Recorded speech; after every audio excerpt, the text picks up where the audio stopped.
Good afternoon everyone. मैं पूजा आप सभी का स्वागत करती हूँ सिलेक्शन अड्डा में। कैसे हैं आप सभी लोग? उम्मीद है कि आप सभी एकदम बढ़िया होंगे। तो स्टार्ट करते हैं आज की इस क्लास को। और आज के इस क्लास में हम पढ़ने वाले हैं यूजीसी नेट का आप लोगों का जो अभी 27 अगस्त वाला जो री एग्जाम हुआ है। तो दोनों शिफ्ट में आप लोगों का एग्जाम हुआ था, फर्स्ट शिफ्ट और सेकंड शिफ्ट। तो सेकंड शिफ्ट का यहाँ पर क्वेश्चन पेपर है आप लोगों का, स्मृति पर आधारित ये आपके प्रश्न होंगे। जो प्रश्न आप लोगों ने जो है मुझे मैसेज में सेंड किए हुए हैं वही प्रश्न यहाँ पर मैंने रखे हुए हैं। एक क्लास जो है ऑलरेडी हो चुकी है जहां पर मैंने आपको ये बताया था कि कौन कौन से आपके एग्जाम में क्वेश्चन पूछे गए हैं। और आज के इस क्लास में मैं आप लोगों को प्रश्नों को भी यहाँ पर मैंने रखा हुआ है और साथ ही साथ जो है उस प्रश्न का उत्तर क्या होगा, क्योंकि आप लोगों के जो है कई मैसेज ये आ रहे थे कि मैम ये प्रश्न पूछा गया था, इसका उत्तर क्या होगा, है ना।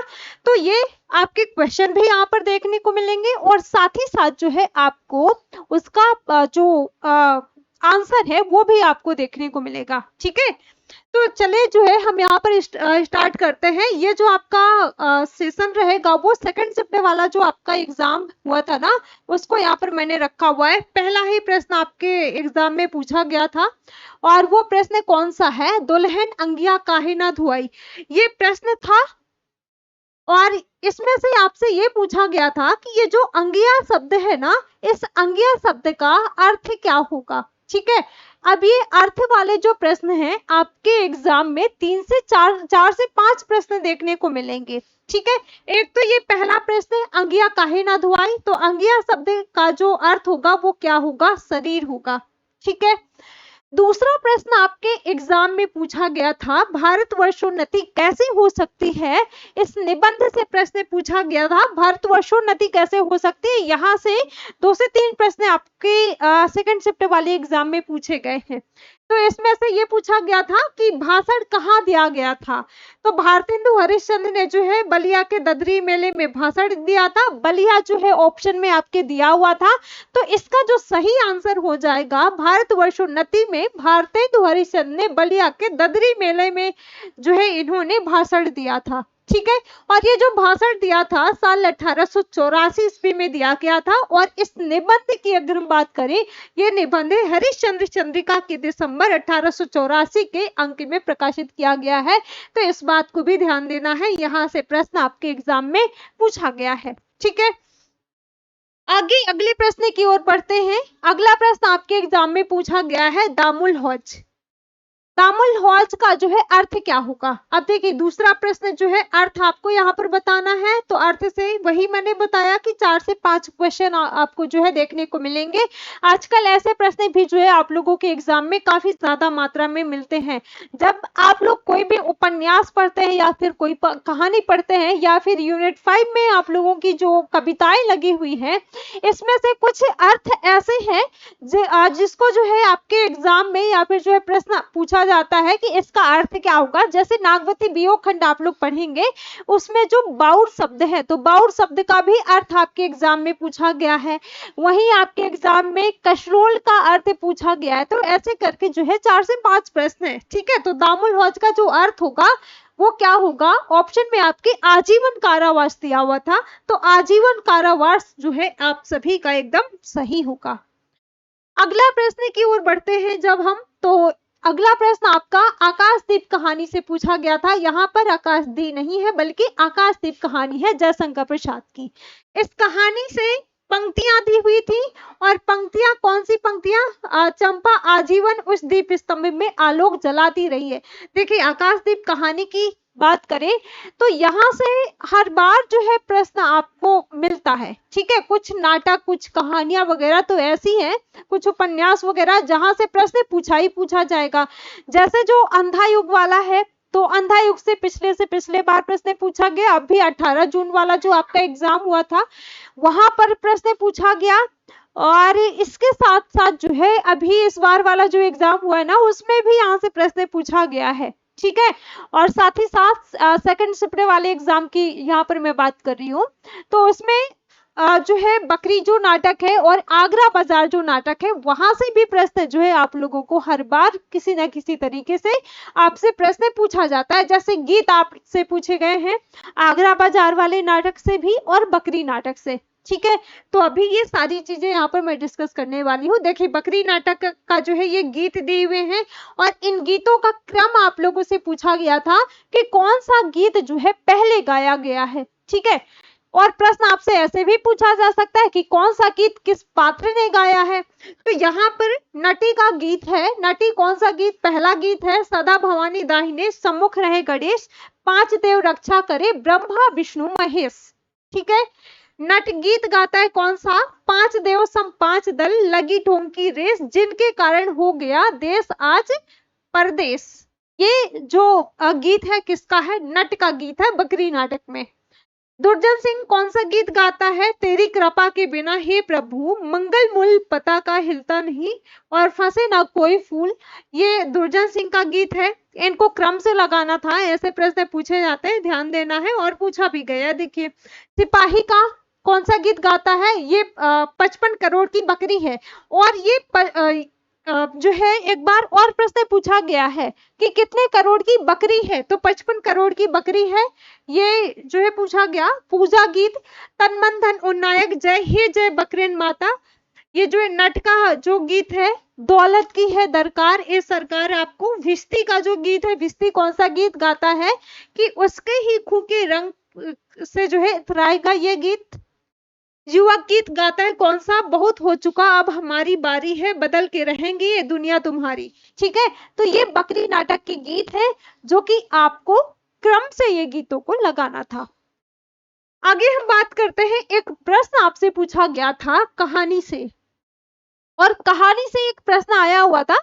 कुछ कहानियां दी हुई थी और उन कहानियों का प्रकाशन वर्ष एक तरफ दिया था और उसको आप लोगों को सही मिलान करना था। तो यहाँ पर जो आपके सिलेबस में कहानियां लगी हुई हैं, टोटल 21 कहानियां लगी हुई हैं। इन सभी 21 कहानियों का प्रकाशन वर्ष मैंने यहाँ पर रखा हुआ है। पहली कहानी है राजेंद्र बाला घोष की। राजेंद्र बाला घोष की आपके सिलेबस में 2 कहानियां लगी हुई हैं। एक तो चंद्रदेव से मेरी बातें कहानी जो कि 1904 में प्रकाशित होती है, और दुलाई वाली कहानी जो कि 1907 में प्रकाशित होती है। और कई बार मैंने आपको बताया कि ये दोनों कहानी जो है आप लोगों की कौन सी? सरस्वती पत्रिका में प्रकाशित होती हैं। ठीक है, तो आपके एग्जाम में जो प्रश्न पूछा गया था ना सेकंड शिफ्ट में, दुलाई वाली कहानी से प्रश्न पूछा गया था, इसका प्रकाशन वर्ष आपको मैच करना था। और फर्स्ट शिफ्ट वाले एग्जाम की अगर हम बात करें तो आपसे दुलाई वाली कहानी से ही प्रश्न पूछा गया था, जो कि दुलाई वाली कहानी में सीता इस कहानी की पात्र है। तो सीता की उम्र आपसे पूछा गया था। ठीक है, क्या पूछा गया था? फर्स्ट शिफ्ट में सीता की उम्र पूछी गई थी। तो फर्स्ट शिफ्ट और सेकंड शिफ्ट दोनों में दुलाई वाली कहानी से प्रश्न मिला है। अगला है आपका माधवराव सप्रे की एक टोकरी भर मिट्टी कहानी। 1901 में यह कहानी प्रकाशित होती है। सुभद्रा कुमारी चौहान की राही कहानी 1947 में प्रकाशित होती है। कृष्णा सोबिती की सिक्का बदल गया कहानी 1948 में प्रकाशित होती है।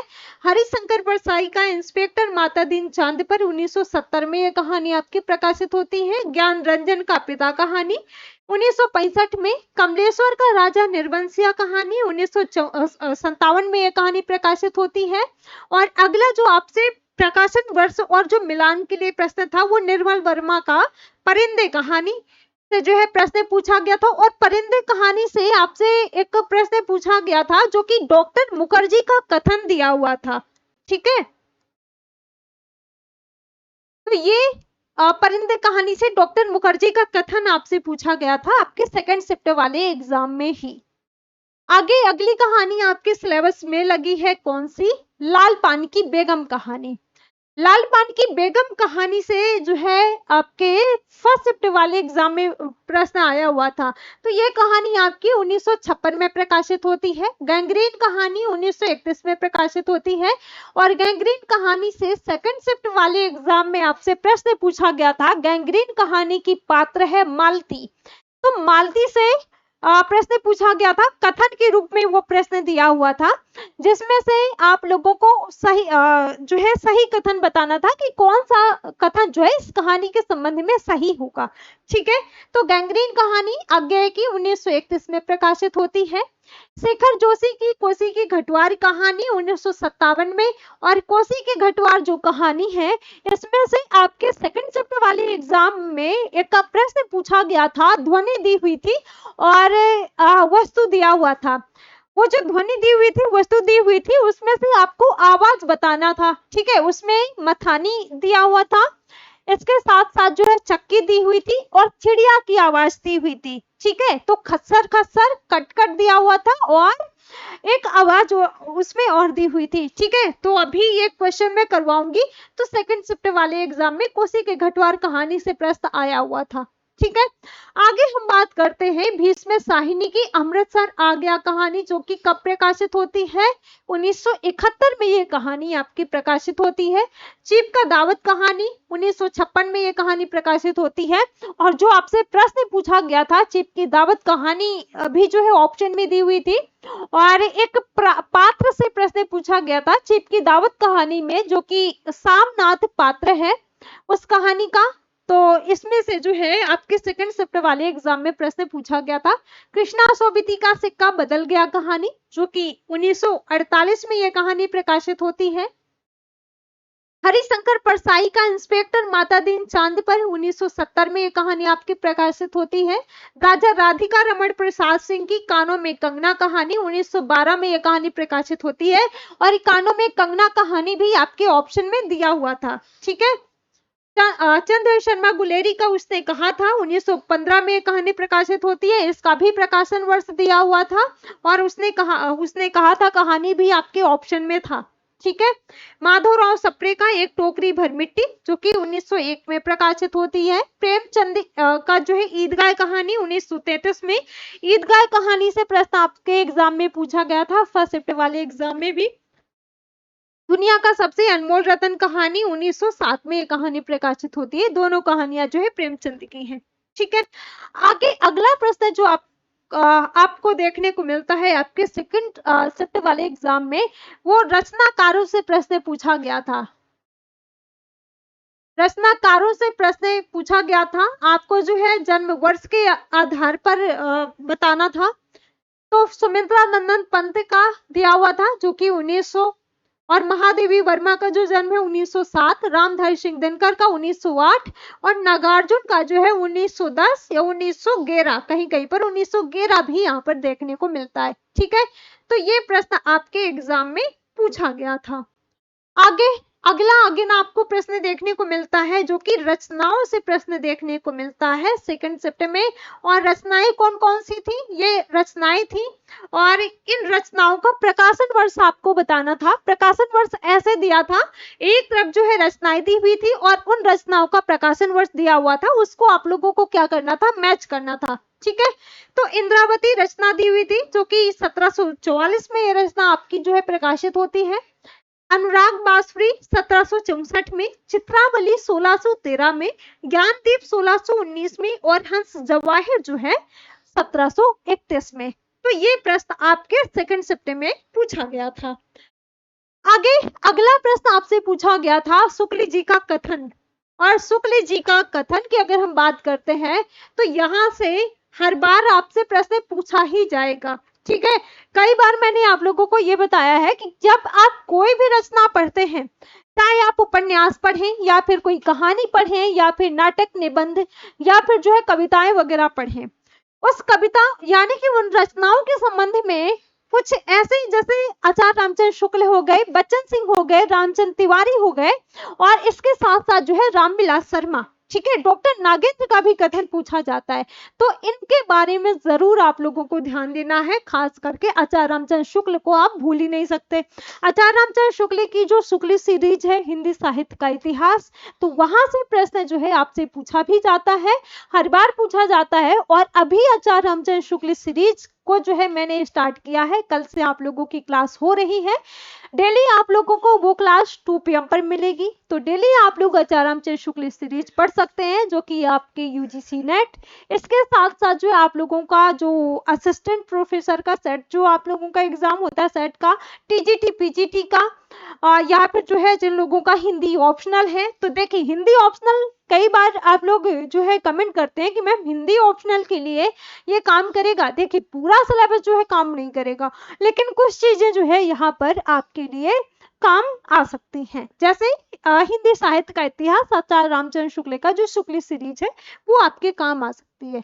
ठीक है, तो शुक्ल जी का कथन, इनकी रचना के जो है 34 वर्ष बाद इसी शैली पर आधारित तुलसी राम ने जो है रामचरितमानस की रचना 1540, पद्मावत का जो है जायसी 1574। ठीक है, महाभोज से एक प्रश्न आपसे पूछा गया था, और वो जो प्रश्न आपसे पूछा गया था ये कथन दिया था, मैं अपने सभी दायित्व सौंपकर स्वयं शून्य हो जाऊंगा।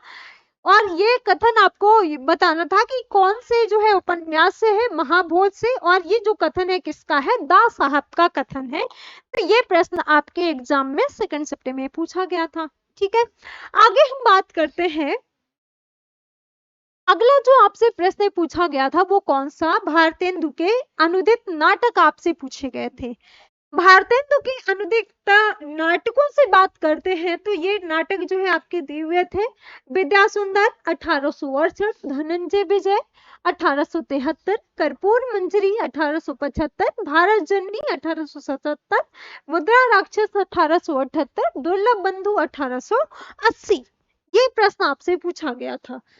अगला प्रश्न आपको देखने को मिलता है तदी समाज से। तदी समाज से जो प्रश्न आपको जो है पूछा गया था, 1873 ईस्वी में जो है वैष्णव भक्ति के प्रचार के लिए भारतेंदु हरिश्चंद्र ने तदी समाज की स्थापना करी। ऐसे एक का प्रश्न तदी समाज से जो है पूछा गया आपके सेकंड शिफ्ट वाले एग्जाम में।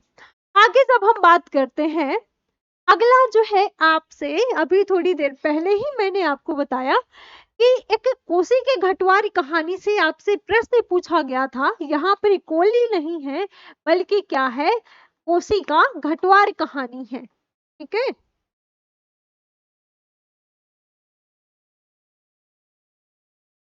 कोसी का घटवार कहानी। कोसी के घटवार कहानी में एक तरफ जो है वस्तु दिया हुआ था और एक तरफ जो है क्या दिया था, जो है ध्वनि दी हुई थी। ठीक है, तो ये जो है उल्टा हो गया यहाँ पर लिखने में। ये जो है क्या है, वस्तुएं हैं, इधर वस्तु और इधर जो है क्या, ध्वनि, ध्वनि। ठीक है, अब इसमें से दिया था मथानी, तो मथानी की ध्वनि जो है कैसी रहती है, छिछर छिछर। चिड़िया कैसे करती है, किट किट किट जो है चिड़िया की आवाज होती है। चक्की जब चलती है तो इसकी आवाज कैसी होती है, खस्सर खस्सर। ठीक है, तो ये प्रश्न आपसे पूछा गया था। अब यहाँ पर आप लोगों को देख लेना है कि आप लोग इसका आंसर क्या करके आए हैं। ठीक है, आगे हम बात करते हैं। देखिए पूरा तो क्वेश्चन पेपर हमारे सामने है नहीं, जो प्रश्न आप लोगों ने बताए हुए हैं तो उन्हीं का अर्थ उन्हीं का आंसर जो है मैंने यहाँ पर रखा हुआ है। ठीक है, करीब 80+ क्वेश्चन जो है यहाँ पर आपको देखने को मिलेंगे। आगे हम बात करते हैं, जयशंकर प्रसाद की काव्य रचनाएं आपसे पूछी गई थी। प्रेम पथिक 1905 ईस्वी में प्रथम काव्य संकलन है ये। कौलाले 1913 ईस्वी, ये जो है हिंदी का प्रथम गीति काव्य है। कानन कुसुम 1913 ईस्वी। महाराणा का महत्व 1914 ईस्वी। ठीक है, आगे कुल्लोल का अर्थ, अगेन वही अर्थ पूछा जाता है आपसे। तो कुल्लोल का जो अर्थ है वो क्या होता है, कूदना आपके ऑप्शन में दिया हुआ था, तो इसका जो सही आंसर हो जाएगा, जो आप लोग लगा के आए होंगे, कूदना आपका सही हो जाएगा। अगला प्रश्न आपसे पूछा गया था हिंदी का स्टील और एडिशन। देखिए ये प्रश्न ऐसा है कि जो आप लोगों से कई बार पूछा गया है। तो हिंदी का स्टील और एडिशन किसको कहा जाता है, आचार्य रामचंद्र शुक्ल ने कहा है। और आचार्य रामचंद्र शुक्ल ने किसको कहा है, बालकृष्ण भट्ट और प्रताप नारायण मिश्र को जो है कहा है। ठीक है, प्रश्न आपसे ऐसे पूछा गया था कि आचार्य रामचंद्र शुक्ल ने हिंदी का जो है स्टील और एडिशन किसको कहा है, ऐसे प्रश्न पूछा गया था। ऑप्शन में बालकृष्ण भट्ट दिया हुआ था और प्रताप नारायण मिश्र दिया हुआ था। ठीक है, तो ये प्रश्न आपके एग्जाम में सेकंड शिफ्ट में पूछा गया था। अगेन वही जो मैंने आपसे बताया था कि एक नागवती वियोग खंड से प्रश्न पूछा गया था। कहां से? नागवती जो है वियोग खंड से प्रश्न पूछा गया था और बाउर शब्द का अर्थ आपको बताना था। तो बाउर शब्द का जब अर्थ बताना था, 3-4 ऑप्शन में आपके दिए हुए थे। जो है बावरा दिया हुआ था, पागल दिया हुआ था और जो है 2 ऑप्शन दिए हुए थे। तो इसका जो सही आंसर हो जाएगा वो क्या हो जाएगा? पागल हो जाएगा। ठीक है, अगला प्रश्न जो कि आपके एग्जाम में पूछा गया है और वो प्रश्न कौन सा था? आल्हा खंड से। आल्हा खंड को कई बार जब मैंने हिंदी साहित्य का इतिहास आचार्य शुक्ल वाला जब पढ़ा रही थी तो वहां पर भी मैंने कई बार आप लोगों को बताया है। साथ ही साथ जो है जब मैंने PYQ प्लस MCQ करवाए हैं तब भी जो है मैंने आल्हा खंड के बारे में डिस्कस किया है। तो आल्हा खंड की जो भाषा है ये कहाँ पर? बुंदेलखंडी भाषा है। और आल्हा खंड कहाँ पर गाया जाता है? ये मुख्य रूप से जो है बुंदेलखंड में जो है गाया जाता है। और बुंदेलखंड में भी कहाँ पर जो है? महोबा। ठीक है, महोबा वाला जो क्षेत्र है, महोबा में मुख्य रूप से गाया जाता है। और ये कब गाया जाता है? ये जो है वर्षा ऋतु के समय पर गाया जाता है। ठीक है, इसी टाइम पर वर्षा ऋतु में गाया जाता है। आगे हम बात करते हैं। अगला प्रश्न आपसे पूछा गया था कौन सा? दामुल हौज का अर्थ आपसे पूछा गया था। तो दामुल हौज का अर्थ क्या होगा? आजीवन कारावास। ये आपका जो है ऑप्शन में दिया हुआ था। तो आजीवन कारावास यहाँ पर जो है आपका सही हो जाएगा। ठीक है, आगे पंक्तियां दी हुई थी और वो पंक्तियां जो है 3-4 अलंकार दिए हुए थे आपके ऑप्शन में और उसमें से जो है रूपक अलंकार दिया हुआ था और 2-4 अलंकार और दिए हुए थे। ठीक है, तो उन पंक्तियों को यहाँ पर आप लोगों को जो है सही आंसर करना था उसका। इसके साथ साथ अगला उपन्यास से आपसे प्रश्न पूछा जाता है गोदान उपन्यास से और गोदान उपन्यास से ही आपको जो है 2 से 3 प्रश्न आपके सेकंड शिफ्ट में देखने को मिले हैं। ठीक है, तो गोदान उपन्यास में जो है शराब पीने वाला जो है कौन है? ओंकारनाथ, ऐसे करके एक प्रश्न पूछा गया था। नई समीक्षा से संबंधित कथन कौन कौन से हैं? ऐसे एक प्रश्न आपके एग्जाम में आया था। ठीक है, इसके साथ साथ जो है अगला प्रश्न है, इनकी भाषा तीखी, चटपटी, चमत्कारपूर्ण थी। बालकृष्ण भट्ट कथन रामचंद्र शुक्ल। ये भी प्रश्न पूछा गया है। जयशंकर प्रसाद की जो है काव्य रचनाओं से प्रश्न पूछा गया था और इसमें से ये तो भी मैंने करवा दिया। इसमें से जो है झरना दिया हुआ था, इसे छायावाद की प्रयोगशाला का प्रथम जो है आविष्कार कहा जाता है। चित्राधार दिया हुआ था 1918, आंसू 1925। ये जो है खंड काव्य है, इसमें 133 छंद है। इसे हिंदी का जो है क्या कहा जाता है? मेघदूत भी कहा जाता है। लहर 1933 में, कामायनी 1935 में। ठीक है, तो ये प्रश्न आपसे जो है इनकी काव्य रचनाओं से पूछा गया था। अगले प्रश्न की बात करते हैं। कन्हापा से जो है कन्हापा की पंक्तियां दी हुई थी और ये पंक्तियां दी हुई थी नगर बाहिरे एकड़ा कीजे। ठीक है, ये पंक्तियां कन्हापा की आई हुई थी आपके एग्जाम में। अगेन भारतवर्षोन्नति से अगला प्रश्न आपको देखने को मिलता है और वो जो प्रश्न आपसे पूछा गया था यहाँ पर जो है वस्तुएं यानी कि मार्किन की धोती, कंघा और चर्बी ये दिया हुआ था और आपको ये बताना था कि कहाँ से जो है प्राप्त हुआ था। ठीक है, मार्किन की धोती कहाँ की थी, कंघा कहाँ का था, चर्बी जो है कहाँ का था। तो ऐसे करके एक प्रश्न पूछा गया था। तो मार्किन की धोती जो है वो अमेरिका की, कंघा जो है वो फ्रांस से प्राप्त हुआ है, चर्बी जो है वो कहाँ से? जर्मनी से। ठीक है, तो भारतवर्षोन्नति कैसे हो सकती है, इससे जो है आपको 2 से 3 क्वेश्चन जो है यहाँ पर देखने को मिलेंगे।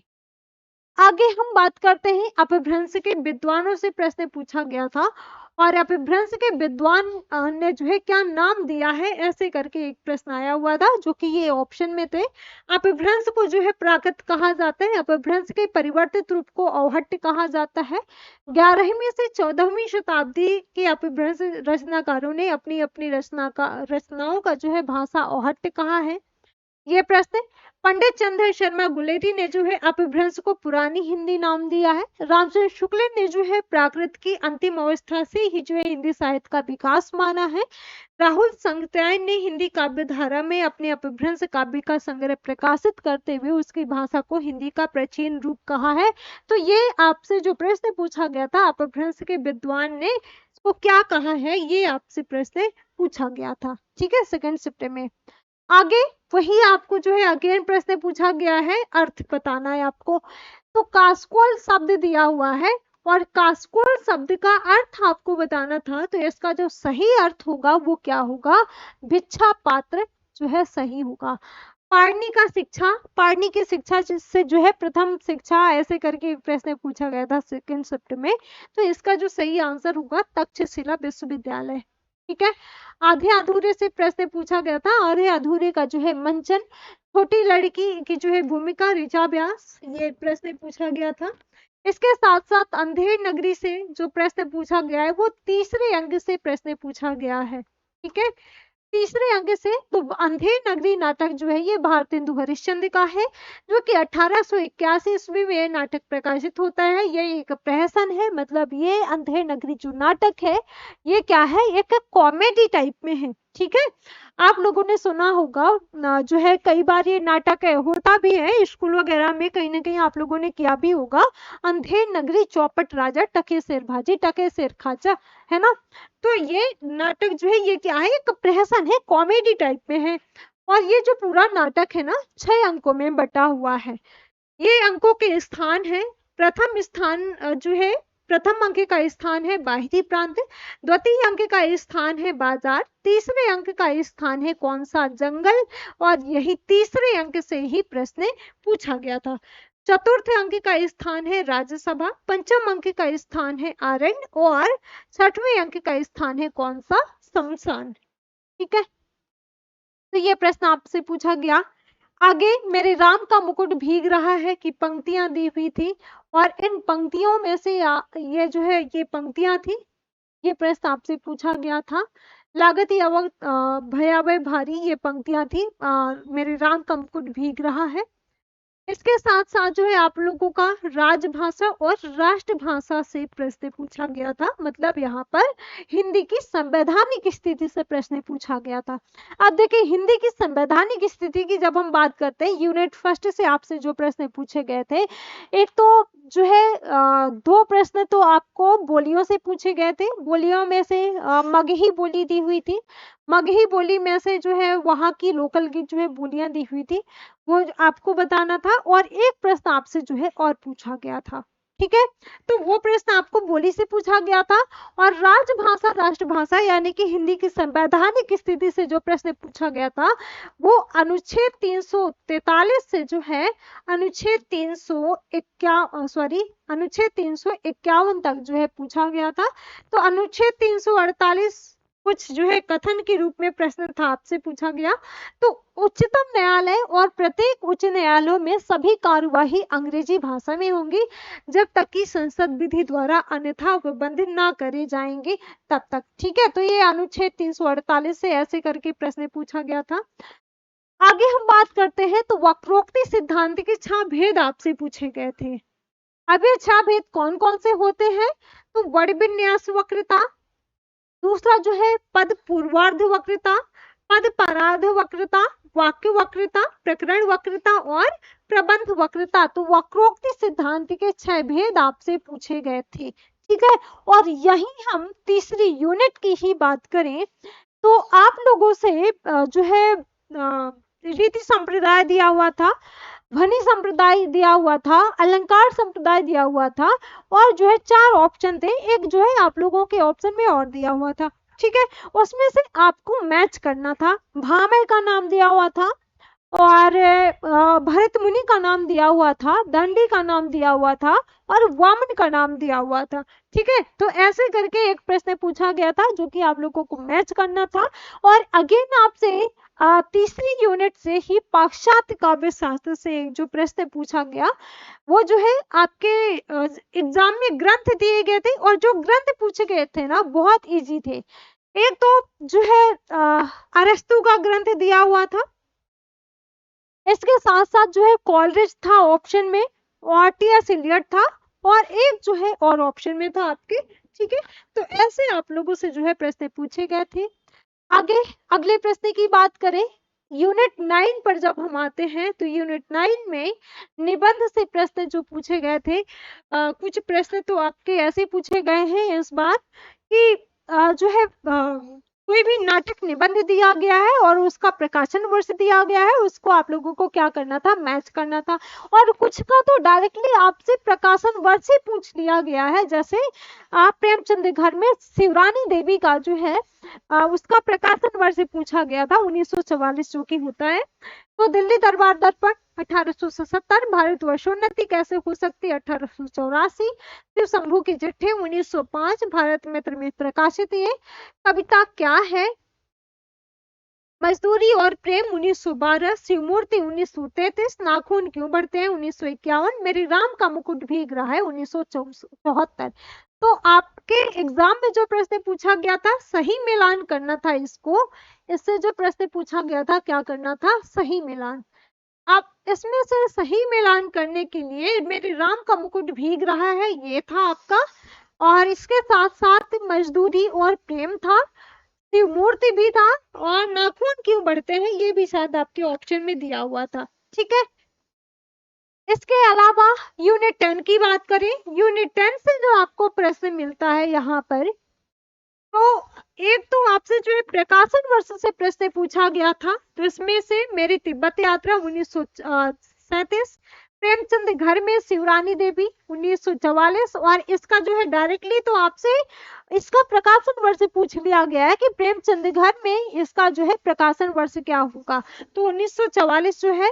माटी की मूर्ति 1946, रेखा चित्र जो है अरे यायावर रहेगा याद जो है 1953, संस्कृति के 4 अध्याय 1956। ठीक है, माटी की मूर्तों से तो आपसे ऐसे प्रश्न पूछा गया है कि इसकी विधा क्या है। ठीक है, क्या पूछा गया था, माटी की मूर्तों से इसकी विधा आपसे पूछा गया था। तो इतना इजी आप लोगों से प्रश्न यहाँ पर इस बार देखने को मिले हैं, ऐसा नहीं हम कह सकते कि आप लोगों का जो एग्जाम था वो बहुत इजी था या फिर जो है बहुत कठिन था। ठीक है, देखिए जिसने पढ़ाई करी है उसके लिए तो बहुत इजी प्रश्न था ये। आगे हम शेखर एक जीवनी से जो प्रश्न पूछा गया था, तो इसके जो है जो प्रथम भाग है, प्रथम भाग के जो यहाँ पर इससे पूछा गया था, तो प्रथम भाग का जो नाम है वो क्या है, उत्थान, जो कि 1940 या 41 का समय माना जाता है। उषा और ईश्वर, इसको आप लोगों को क्या करना था, क्रम से लगाना था, पहले से बाद के क्रम में लगाना था, बीज और अंकुर, प्रकृति और पुरुष और परिस्थिति। ठीक है, तो ये सही मिलान करने के लिए यहाँ से आपसे प्रश्न पूछा गया था। क्या पूछा गया था, सही मिलान के लिए प्रश्न पूछा गया था आप लोगों से। तो ये जो है आप लोगों का क्वेश्चन पेपर रहा है, जो आप लोगों ने प्रश्न बताए हैं, यानी कि स्मृति पर आधारित ये मैंने क्वेश्चन यहाँ पर करवाए हैं। ठीक है, अब अगर यहाँ पर लगता हो कुछ क्वेश्चन तो यहाँ पर छूट गए हैं, तो आप लोगों को, अगर आप लोगों के दिमाग में कोई क्वेश्चन चल रहा हो तो आप जो है कमेंट बॉक्स में बता सकते हैं, उसका रिप्लाई कर दिया जाएगा आप लोगों को। ठीक है, इसी के साथ साथ जो आप लोगों का फर्स्ट शिफ्ट वाला एग्जाम है उसके भी जो है इसी तरह मैं आंसर करवा दूंगी।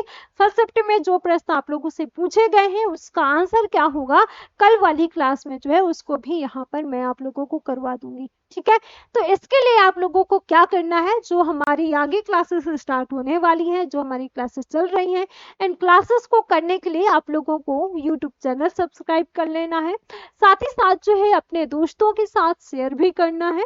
ताकि ज़्यादा से ज़्यादा लोग जो है क्लासेस से जुड़ सके। और इसके साथ साथ आप लोगों को नोट्स पीडीएफ के लिए टेलीग्राम चैनल और व्हाट्सएप ग्रुप भी आप लोगों को ज्वाइन कर लेना है, ठीक है। वहाँ पर जो चीज़ें हमारी क्लासेस में पढ़ाई जाती है उसके नोट्स पीडीएफ वगैरह सारी चीज़ें आप लोगों को मिल जाएंगी, ठीक है। तो चलिए फिर मिलते हैं आप सभी को कल की क्लास में। सभी को बाय, थैंक यू।